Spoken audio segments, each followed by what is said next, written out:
The Modern Scripture, a Zen Buddhist Bible, is brought to you by Not a Prophet org, the place on the internet to find spiritual guidance powered by artificial intelligence.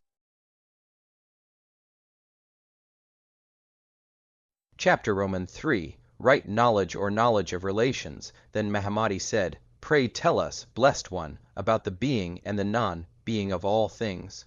The Blessed One replied, "People of this world are dependent in their thinking on one of two things, on the notion of being whereby they take pleasure in realism, or in the notion of non-being, whereby they take pleasure in nihilism. In either case they imagine emancipation where there is no emancipation. Those who are dependent upon the notion of being regard the world as rising from a causation that is really existent, and that this actually existing and becoming world does not take its rise from a causation that is non-existent.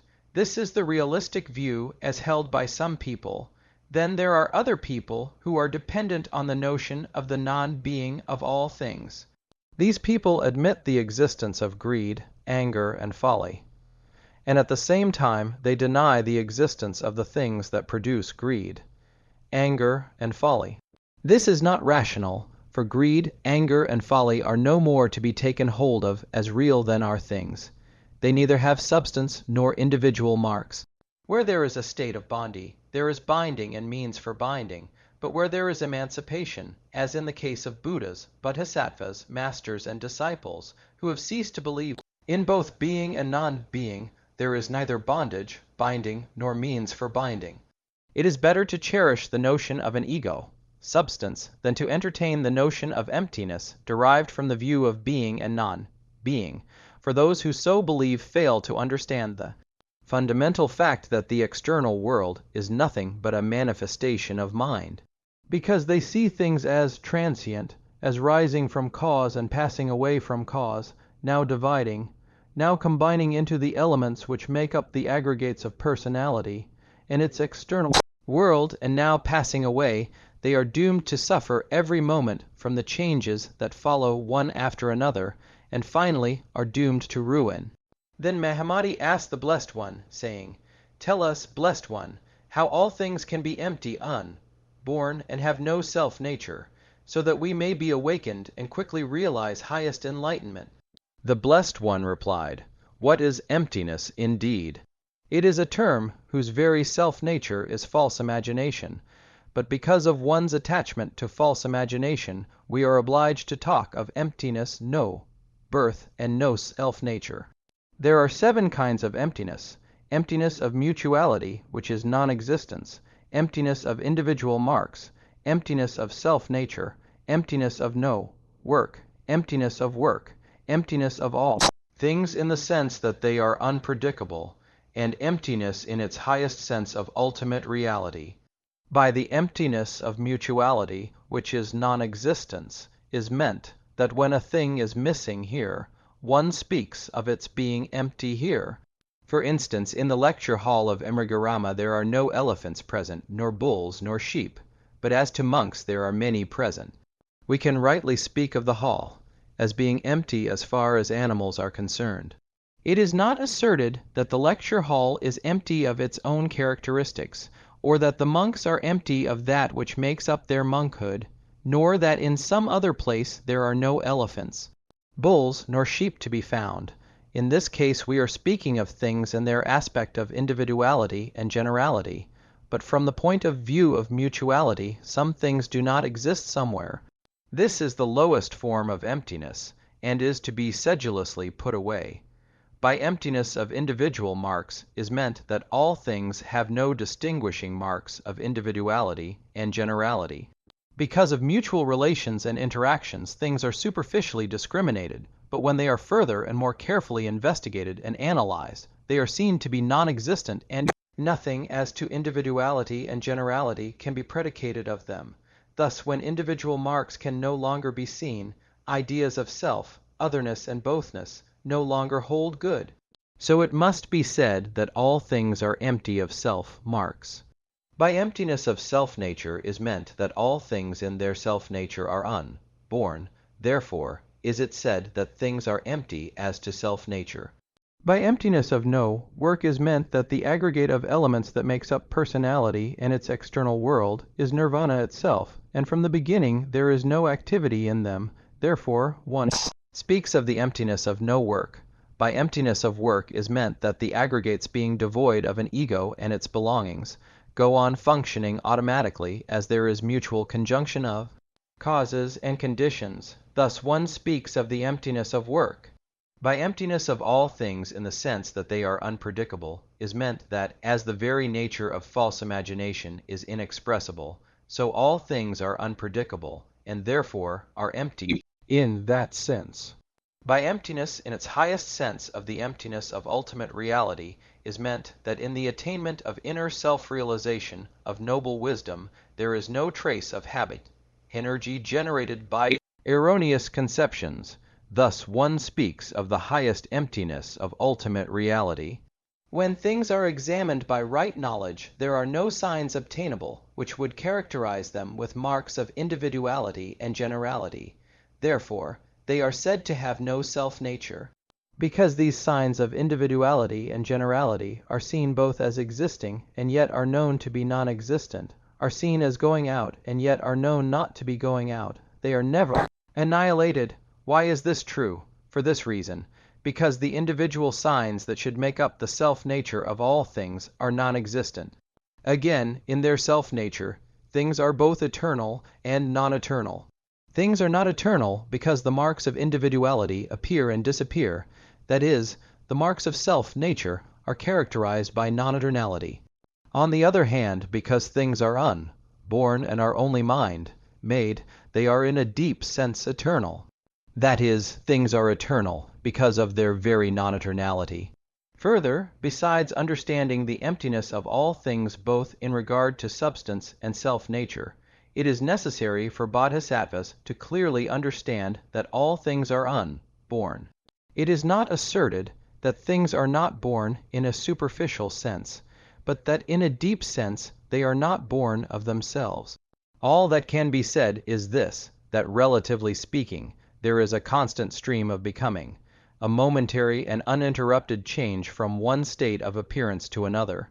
When it is recognized that the world as it presents itself is no more than a manifestation of mind, then birth is seen as no, birth and all existing objects, concerning which discrimination assert that they are and are not, are non-existent and therefore unborn. Being devoid of agent and action, things are unborn. If things are not born of being and non-being, but are simply manifestations of mind itself, they have no reality, no self-nature. They are like the horns of a hare, a horse, a donkey, a camel. But the ignorant and the simple-minded, who are given over to their false and erroneous imaginings, discriminate things where they are not. To the ignorant the characteristic marks of the self-nature of body, property, and abode seem to be fundamental and rooted in the very nature of the mind itself, so they discriminate their multitudinousness and become attached to them. There are two kinds of attachment: attachment to objects as having self-nature, and attachment to words as having self-nature. The first takes place by not knowing that the external world is only a manifestation of the mind itself, and the second arises from one's clinging to words and names by reason of habit, energy. In the teaching of no birth, causation is out of place because, seeing that all things are like Maya and a dream, one does not discriminate individual signs. That all things are born and have no self-nature cause they are like Maya is asserted to meet the thesis of the philosophers that birth is by causation. They foster the notion that the birth of all things is derived from the concept of being and non-being, and fail to regard it as it truly is, as caused by attachment to the multitudinousness which arises from discriminations of the mind itself. Those who believe in the birth of something that has never been in existence and, coming into existence, vanishes away, are obliged to assert that things come to exist and vanish away by causation. Such people find no foothold in my teachings. When it is realized that there is nothing born and nothing passes away, then there is no way to admit being and non-being, and the mind becomes quiescent. Then Mahamati said to the Blessed One, the philosophers declare that the world rises from causal agencies according to a law of causation. They state that their cause is unborn and is not to be annihilated. They mention 9 primary elements, Ishvara the creator, the creation, atoms, etc., which being elementary are unborn and not to be annihilated. The Blessed One, while teaching that all things are unborn and that there is no annihilation, also declares that the world takes its rise from ignorance, discrimination, attachment, deed, etc., working according to a law of causation.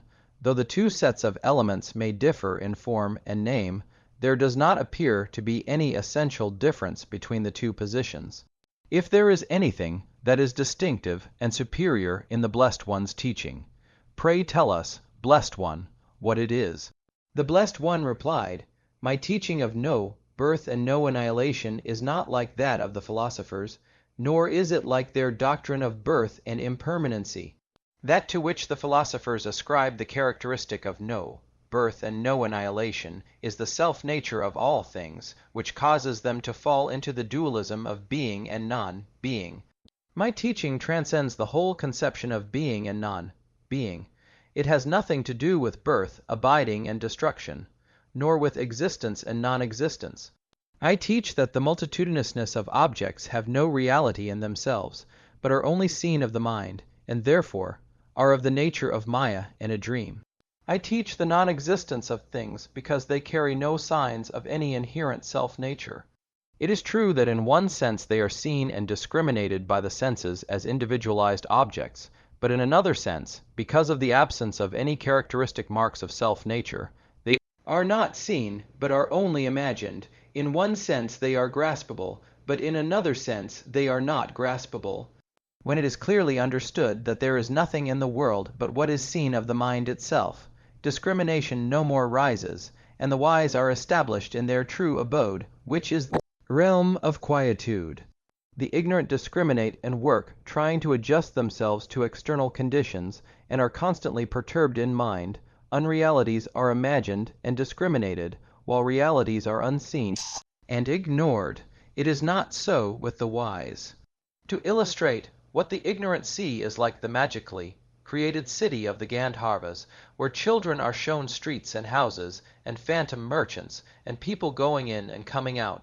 This imaginary city, with its streets and houses and people going in and coming out, are not thought of as being born or being annihilated, because in their case there is no question as to their existence or non-existence. In like manner, I teach that there is nothing made nor unmade, that there is nothing that has connection with birth and destruction, except as the ignorant cherish falsely imagined notions as to the reality of the external world. When objects are not seen and judged as they truly are in themselves, there is discrimination and clinging to the notions of being and non-being, and individualized self-nature, and as long as these notions of individuality and self-nature persist, the philosophers are bound to explain the external world by a law of causation. This position raises the question of a first cause, which the philosophers meet by asserting that their first cause, Ishvara, and the primal elements are unborn and unannihilate, which position is without evidence and is irrational. Ignorant people and worldly philosophers cherish a kind of no birth, but it is not the no birth which I teach. I teach the unbornness of the unborn essence of all things, which teaching is established in the minds of the wise by their self-realization of noble wisdom. A ladle, clay, a vessel, a wheel, or seeds, or elements, these are external conditions. Ignorance, discrimination, attachment, habit, karma, these are inner conditions. When this entire universe is regarded as concatenation, and as nothing else but concatenation, then the mind, by its patient acceptance of the truth that all things are unborn, gains tranquility. Chapter Roman 4, Perfect Knowledge or Knowledge of Reality. Then Mahamati asked the Blessed One, Pray tell us, Blessed One, about the 5 dharmas, so that we may fully understand perfect knowledge. The Blessed One replied, The 5 dharmas are appearance, name, discrimination, right knowledge, and reality. By appearance is meant that which reveals itself to the senses and to the discriminating, mind, and is perceived as form, sound, odor, taste, and touch. Out of these appearances ideas are formed, such as clay, water, jar, etc., by which one says, this is such and such a thing, and is no other, this is name. When appearances are contrasted and names compared, as when we say, this is an elephant, this is a horse, a cart, a pedestrian, a man, a woman, or this is mind and what belongs to it, the things thus named are said to be discriminated. As these discriminations come to be seen as mutually conditioning, as empty of self, substance, as unborn, and thus come to be seen as they truly are, that is, as manifestations of the mind itself, this is right knowledge. By it the wise cease to regard appearances and names as realities. When appearances and names are put away, and all discrimination ceases, that which remains is the true and essential nature of things, and, as nothing can be predicated as to the nature of essence, it is called the suchness of reality.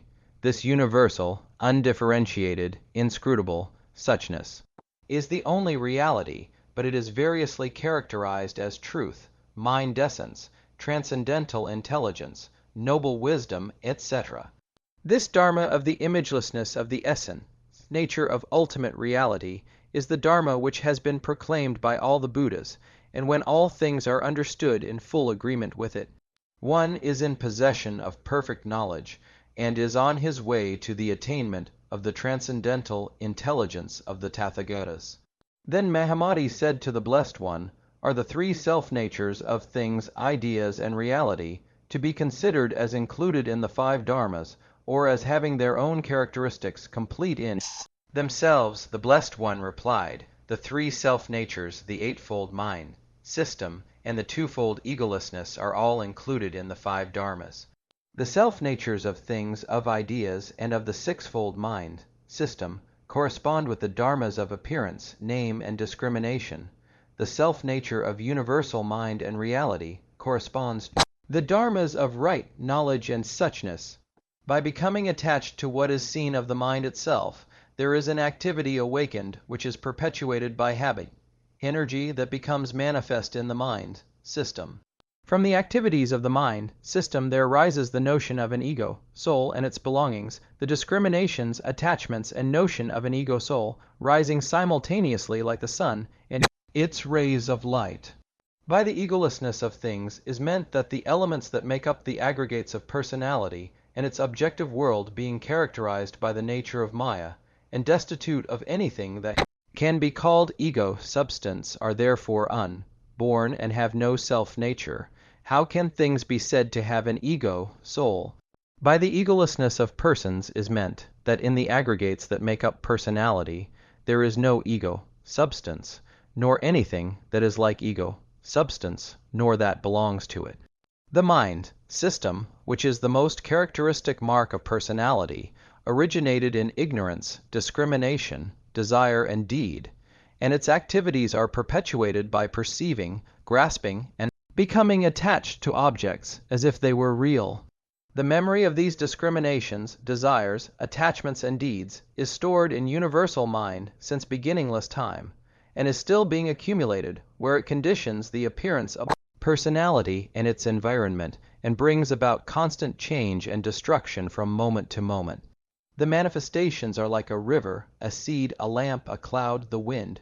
Universal mind in its voraciousness to store up everything is like a monkey never at rest, like a fly ever in search of food, and without partiality, like a fire that is never satisfied, like a water lifting machine that goes on rolling. Universal mind, as defiled by habit, energy, is like a magician that causes phantom things and people to appear and move about. A thorough understanding of these things is necessary to an understanding of the egolessness of persons. There are four kinds of knowledge: appearance knowledge, relative knowledge, perfect knowledge, and transcendental intelligence. Appearance knowledge belongs to the ignorant and simple-minded who are addicted to the notion of being and non-being, and who are frightened at the thought of being unborn. It is produced by the concordance of the triple combination, and attaches itself to the multiplicities of objects. It is characterized by attainability and accumulation. It is subject to birth and Destruction, appearance, knowledge belongs to word, mongers who revel in discriminations, assertions, and negations. Relative knowledge belongs to the mind, world of the philosophers.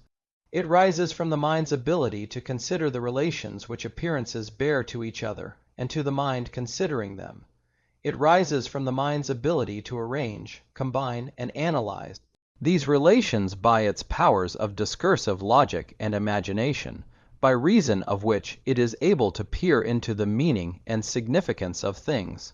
Perfect knowledge belongs to the world of the bodhisattvas who recognize that all things are but manifestations of mind, who clearly understand the emptiness, the unbornness, the egolessness of all things, and who have entered into an understanding of the five dharmas, the twofold egolessness, and into the truth of imagelessness. Perfect knowledge differentiates the bodhisattva stages, and is the pathway and the entrance into the exalted state of self-realization of noble wisdom. Perfect knowledge jnana belongs to the bodhisattvas who are entirely free from the dualisms of being and non, being, no, birth and no annihilation, all assertions and negations, and who, by reason of self-realization, have gained an insight into the truths of egolessness and imagelessness. They no longer discriminate the world as subject to causation. They regard the causation that rules the world as something like the fabled city of the Gandharvas. To them, the world is like a vision and a dream. It is like the birth and death of a barren woman's child. To them, there is nothing evolving and nothing disappearing. The wise who cherish perfect knowledge may be divided into three classes: disciples, masters, and arhats. Common disciples are separated from masters as common disciples continue to cherish the notion of individuality and generality. Masters rise from common disciples when, forsaking the error of individuality and generality, they still cling to the notion of an ego, soul, by reason of which they go off by themselves into retirement and solitude. Arhats rise when the error of all discrimination is realized. Error being discriminated by the wise turns into truth by virtue of the turning about. That takes place within the deepest consciousness.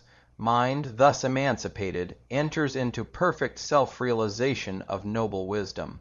But Mahamati, if you assert that there is such a thing as noble wisdom, it no longer holds good, because anything of which something is asserted thereby partakes of the nature of being, and is thus characterized with the quality of birth. The very assertion, all things are unborn, destroys the truthfulness of it. The same is true of the statements, all things are empty, and all things have no self-nature. Both are untenable when put in the form of assertions. But when it is pointed out that all things are like a dream and a vision, it means that in one way things are perceived, and in another way they are not perceived. That is, in ignorance they are perceived, but in perfect knowledge they are not perceived. All assertions and negations being thought constructions are unborn.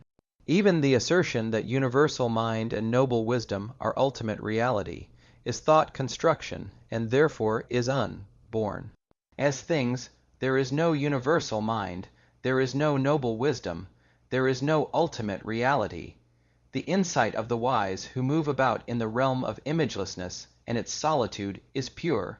That is, for the wise all things are wiped away, and even the state of imagelessness ceases to exist.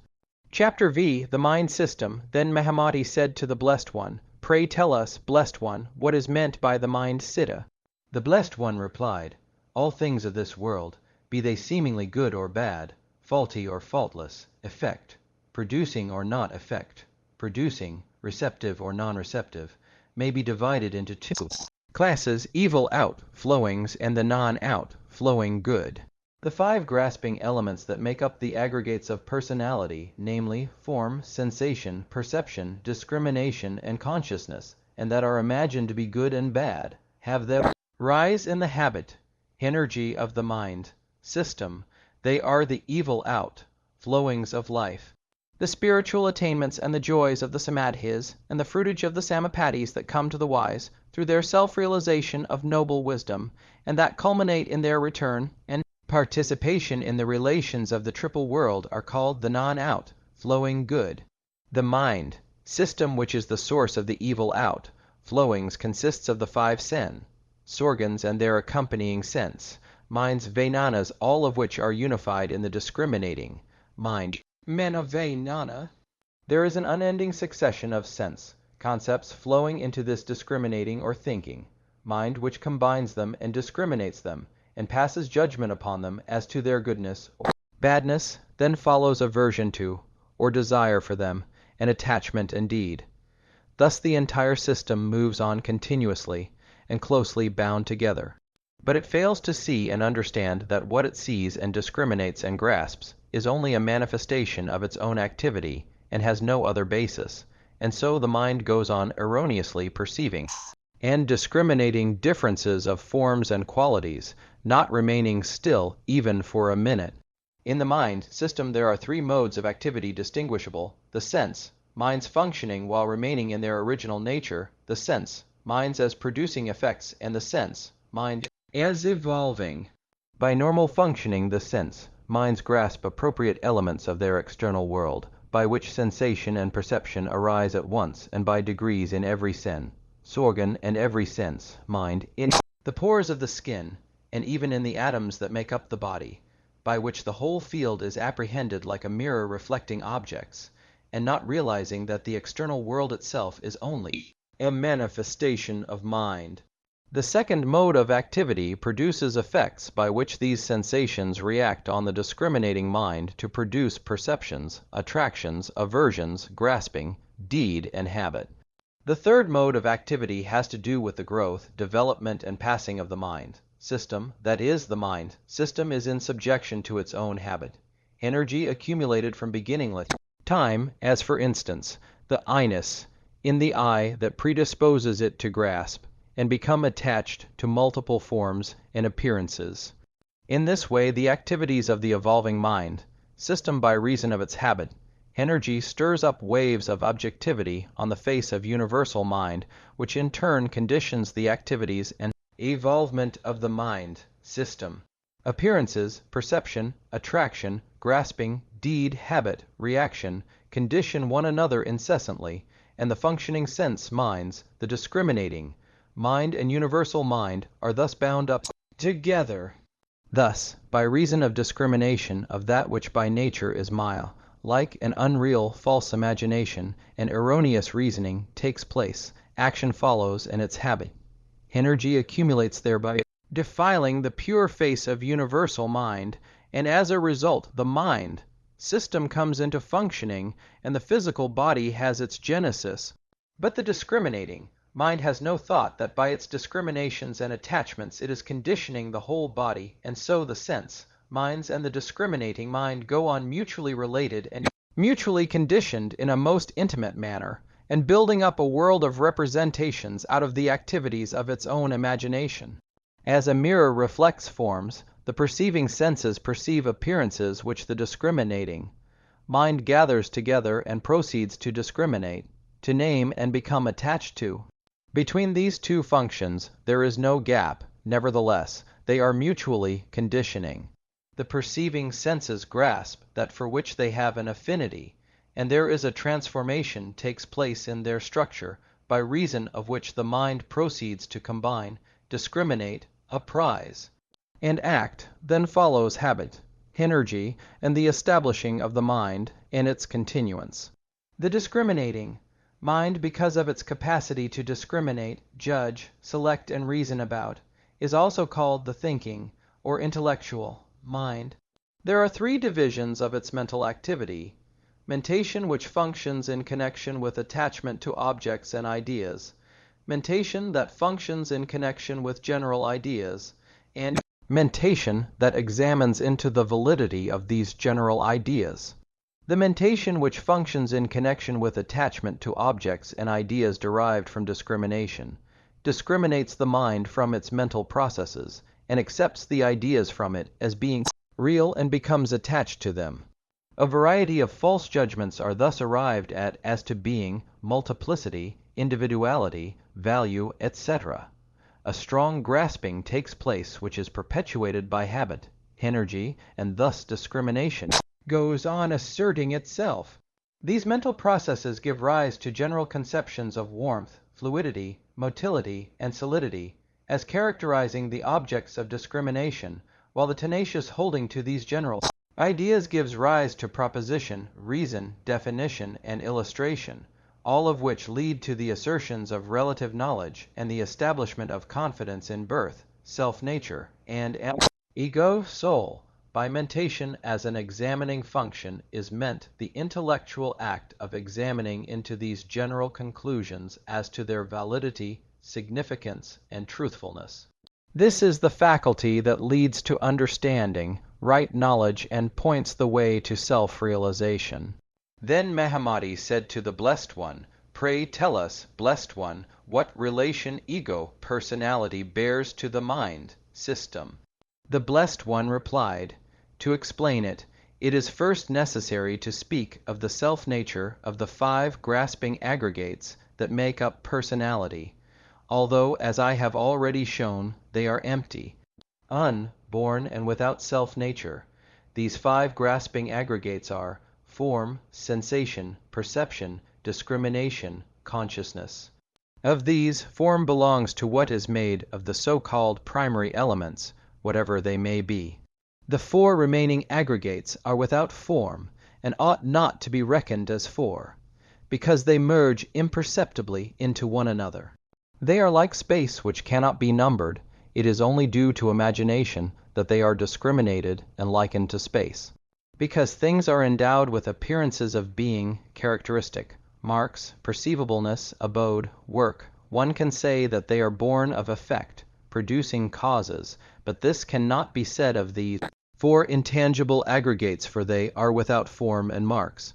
These 4 mental aggregates that make up personality are beyond calculability. They are beyond the 4 propositions. They are not to be predicated as existing, nor as not existing, but together they constitute what is known as mortal, mind.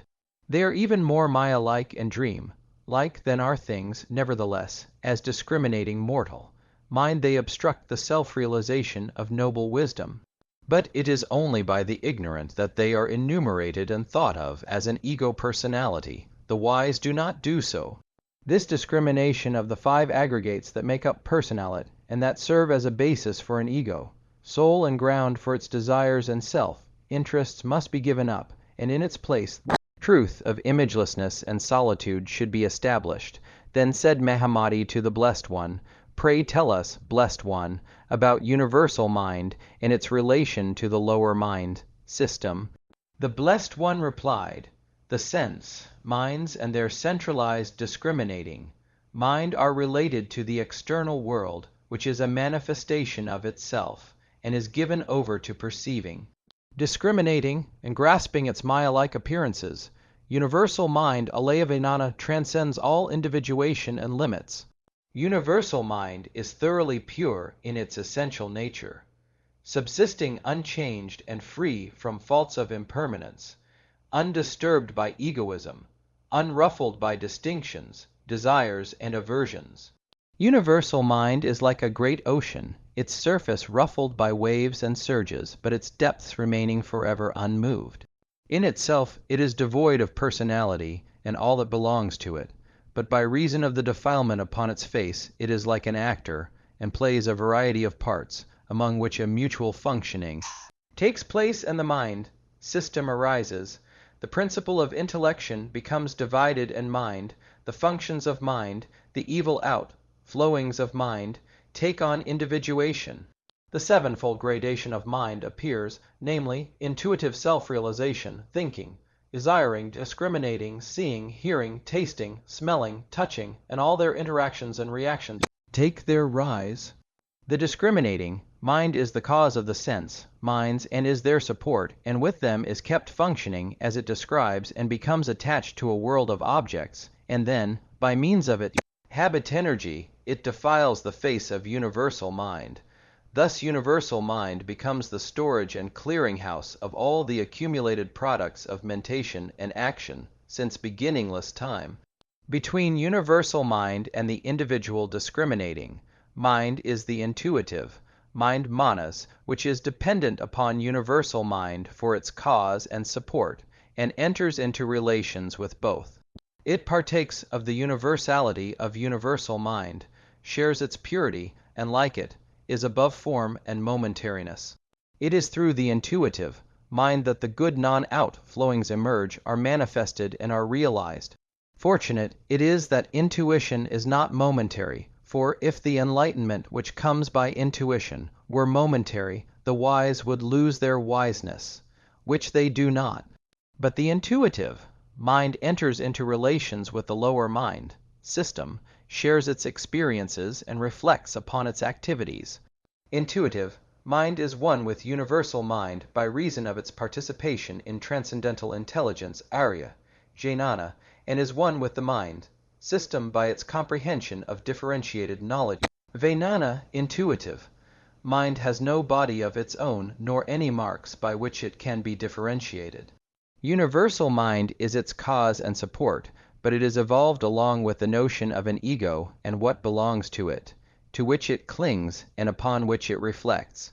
Through intuitive mind, by the faculty of intuition, which is a mingling of both identity and perceiving, the inconceivable wisdom of universal mind is revealed and made realizable.